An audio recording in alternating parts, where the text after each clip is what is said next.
समधन जी, अरे हम ऐसे वीडियो कॉल रौरे के कहनी है कि आज फैसला हो के रही।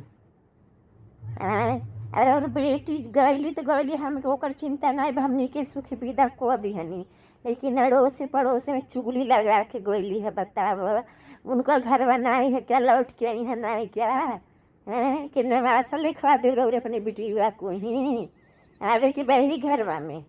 निक चाहे बाउर हम ही बैठी ना, रौरो तो केहू के सास हो गए। अपनी बेटी के समझा दे, चुगली लगावल बंद कर देना, ठीक नहीं हुई। अब वहीं तो हम बहुत बर्दाश्त करते हैं, अपने लड़के बस नहीं कुछ कहनी है जननी।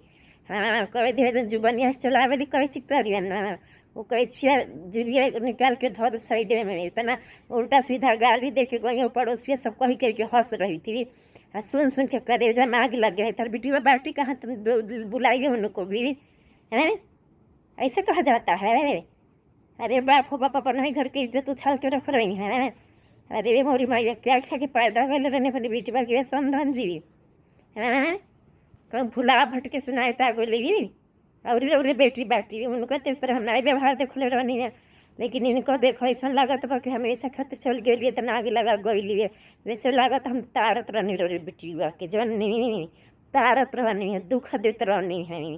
हाँ महारानी की रौरे का बोल में उनके समझा दे तनी, हमरे समनवा मत जाए। अब बहुत गुस्सा आवत बा हमके, अब कि तो पड़ोसुनिया के सामने लेके बैठा देब।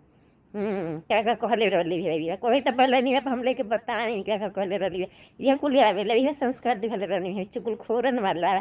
हम अपने पतों भी के कुछ इनको तर बेटिया कुछ कह भी देते हैं ना, तो हमारी लड़कियाँ सब लड़ जाती हैं कि भाभी को क्यों बोलती हो। तो आप नहीं समझा पाती हैं अपने लड़की के, हैं?